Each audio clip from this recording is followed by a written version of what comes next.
Indian influence की वजह से और चाइना के साथ ताल्लुकात की वजह से वेस्ट हमें कोई किसी तरह की पजीराई नहीं दे रहा, और हम बिल्कुल एक इस वक्त जो हुकूमत मुसल्लत है हमारे ऊपर, वो अमेरिका की खुशनुदी के लिए सब कुछ करने के लिए तैयार है। लेकिन मैं आपको बता रहा हूँ, सऊदी अरब, यूएई और चाइना, अगर पाकिस्तान के अंदर इलेक्शन की बात नहीं होती, कोई शफाफ इलेक्शन नहीं होते, उसके बाद अवाम की हकीकी नुमाइंदा हुकूमत नहीं आती, तो वहाँ से पैसा नहीं मिल सकता, पैसा नहीं मिलेगा। और अगर वो नहीं मिलता तो 3 हफ्ते का इंपोर्ट बिल है। पाकिस्तान में हर चीज़ की किल्लत होगी, आप ट्रैवल नहीं कर सकेंगे, आपके कार्ड्स कहीं काम नहीं करेंगे, और आप ये समझें कि आप पत्थर के दौर में दोबारा चले जाएंगे। इस वक्त जो लोड शेडिंग है वो रोज़ाना की बुनियाद पर 6-6, 4-4, 8-8, 10-10 घंटे हो रही है।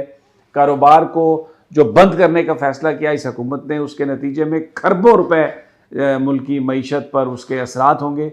पाकिस्तान एक इस वक्त जिस तरफ जा रहा है, जिस नहज पे जा रहा है, अगर ये इसी तरह चलता रहा तो आने वाले वक्तों में बहुत ज़्यादा मामलात हैं। लेकिन हमारे जो हुक्मरान हैं इस वक्त, हमारे जो हैंडलर्स हैं, जिन लोगों ने इस हुकूमत को मुसल्लत किया है, वो तो यही सिचुएशन रहेगी। आप जो है हमेशा दूसरों के रहम करम पर होंगे, वो चाहे आप चाइना के रहम करम पर हों या चाहे सऊदी अरब के या अमेरिका के या जो भी आपके ममालिक हैं उसके रहम करम पर आप होंगे।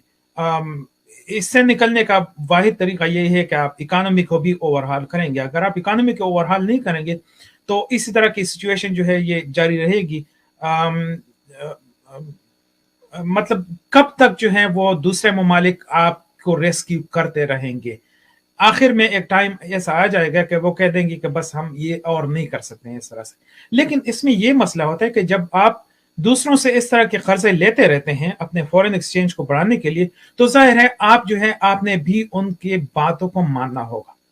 इस तरह से नहीं है कि आप जो है वो आप जब किसी से कर्ज लेते हैं तो फिर आप उसको आंखें नहीं दिखा सकते हैं, फिर जो है आपको बहुत मोहतात रहना पड़ेगा, फिर उनके जो भी डिमांड्स होते हैं वो फिर आपने पूरे करने होते। डिपेंडेंट हो जाएं तो इकानमी आपकी डिटरमिन करती है फॉरेन पॉलिसी को। तो जब आपकी इकानमी इतनी वीक हो तो जाहिर है आपकी फॉरेन पॉलिसी भी बहुत ज्यादा वीक होती है, और फिर यह है कि आपके पास कोई मतलब निगोशिएशन जो है वो आपके पास ऑप्शंस नहीं होते हैं। आप जो है फिर आप जो जिस तरह कहते हैं कि आप निगोशिएट जब करते भी हैं तो वो एक पोजीशन ऑफ वीकनेस से फिर आप निगोशिएट करते हैं, और इसके लिए फिर आपको बहुत सारे कंसेशंस लेने होते हैं। बात वही होगी कि आपने जो है इन सबको ओवरहॉल करना होगा, और जितने भी आपके एक्सपोर्ट बेसिस हैं उसको आपने एक्सपेंड करना होगा। ठीक है, आपने क्या बात कर दी फौज की लिए, हमें इंडिया से कौन बचाएगा? पास जाओ, चीन के पास जाओ, तुर्की के पास जाओ, सऊदी अरेबिया के पास जाओ उधार लेने के लिए ताकि तुम्हारा गुजारा हो। हकीकत तो ये है। हमारे आर्मी चीफ साहब गए हुए हैं सऊदी अरेबिया और यूएई के दौरे पे। आज ही प्राइम मिनिस्टर पाकिस्तान की बात हुई है चाइनीज प्राइम मिनिस्टर से, और वो भी बात वही है जो आपने भी बोली है। कोई मांगने तांगने का ही सिलसिला चल रहा है। दूसरी तरफ ये वाली जंग है, तीसरी तरफ इंडिया के साथ हमारे क्लैशेस हैं, ईरान के साथ भी बस गुजारे लायक ही चल रहा होता है। लेकिन चले हैं, हम कभी कहते हैं ये मुस्लिम उम्मा है तो कभी मुस्लिम ब्रदर है, पता नहीं, मुझे ये समझ नहीं आई डोंट आती। नो वो कहाँ है। रिलेशंस नॉर्मल करो, क्योंकि लोग उसको मिसअंडरस्टैंड कर जाते हैं। लेकिन अगर पाकिस्तान ने अपने रिसोर्सेज को, ये जो उसका ईस्टर्न बॉर्डर है उसको प्रिजर्व करना है और वेस्टर्न बॉर्डर पे अपने आप को कॉन्सेंट्रेट करना है, तो you have to do it with some sort of normal. तो ये, और अगर पैसे नहीं मिलते तो इसका मतलब है पाकिस्तान डिफ़ॉल्ट कर जाएगा। मैं आपको बताऊं इस वक्त जो सूरत हाल है पाकिस्तान की, मैंने आपको थोड़ा सा जिक्र किया कि 11 तकरीबन $11.5 अरब हैं, उसमें $5.5 अरब जो हैं वो कमर्शियल बैंक्स के हैं। बाकी मैंने आपको बता दिया वो पैसे हैं जो इस्तेमाल नहीं हो सकते। लेकिन ये भी जो इम्पोर्ट बिल है हमारा, वो 3 हफ्ते का इम्पोर्ट बिल है, इसके बाद कोई पैसा नहीं है, ख़त्म, अगर हम इसे खर्च भी कर लें। वैसे अगर आप देखें तो जो डॉलर का रेट है वो आपको बताते हैं कि जी इंटर बैंक 226-27 और ओपन मार्केट में 235-40। मैं आपको बता रहा हूँ, मैंने खुद किसी जगह पे डॉलर पे करना था पाकिस्तान में, तो मैंने $262 का डॉलर ख़रीदा है। ये हालत है। और जो एलसी जो है वो नहीं खुल रही, बैंक्स जो हैं वो बिल्कुल कोई ट्रांजैक्शन नहीं कर रहा है, ब्लैक में लोग पैसे दे रहे हैं। इस वक्त जो सिस्टम है गवर्नमेंट का, वो खुद पुश कर रहा है लोगों को कि वो सिस्टम, बैंकिंग सिस्टम से बाहर निकलें, ब्लैक का काम करें, क्योंकि हर चीज़ इतनी डिवैल्यू हो गई है इस पाकिस्तान में। इस वक्त जो सूरत हाल है हमारे मुल्क में, आने वाले 1-2 महीनों के बाद अगर ये सूरत हाल रही तो मेडिकल सप्लाईज़ नहीं होंगी, हर चीज़ हमारी बाहर से आती है। जो टीका लगाने की जो सिरिंजेस हैं ये भी चाइना से आती हैं, ये भी नहीं मिलेंगी, पट्टियाँ नहीं मिलेंगी आपको, पेनाडॉल नहीं मिलेगी आपको, सिंपल एस्प्रिन नहीं मिलेगी। हॉस्पिटल में आप जाएंगे आपकी सर्जरी नहीं हो सकेगी, इसलिए कि जो चीज़ें चाहिए उनको वो सर्जरी करने के लिए वो बाहर से आती हैं और वो अवेलेबल नहीं। Survival is important, but Pakistan state must take measures to ensure कि ये जो पास्ट के उसके हरकतें हैं ना, उनसे ये अपने आप को अलग कर रहे हैं, उस लेगेसी को ख़त्म कर रहे हैं। कैसे करेंगे, कब करेंगे? यूएन के वो जाके असेंबली में स्वाय कश्मीर का इशू उठा के वो इंडियन क्या करते हैं, वो आपकी सारी ह्यूमन राइट्स वायलेशंस बता देते हैं। हेलो दोस्तों, स्वागत है आपका इंडिया पाकिस्तान न्यूज़ चैनल में। तो दोस्तों, जैसे कि आपने वीडियो में देखा, वीडियो में बताया गया है कि दोस्तों पाकिस्तान की बेइज्जती खुद पाकिस्तान के लोग और पाक के मंत्री ही कर रहे हैं।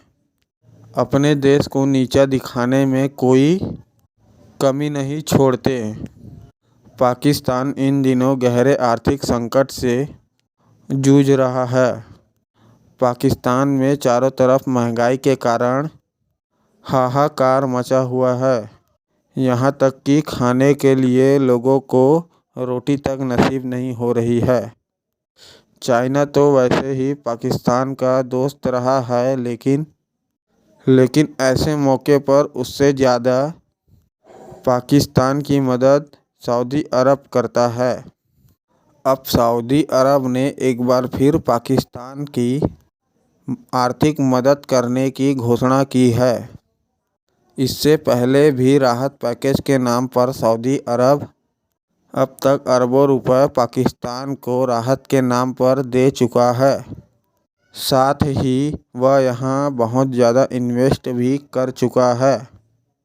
सऊदी अरब के क्राउन प्रिंस मोहम्मद बिन सलमान ने पाकिस्तान में अपना निवेश बढ़ाकर $10 अरब तक करने का ऐलान कर दिया है।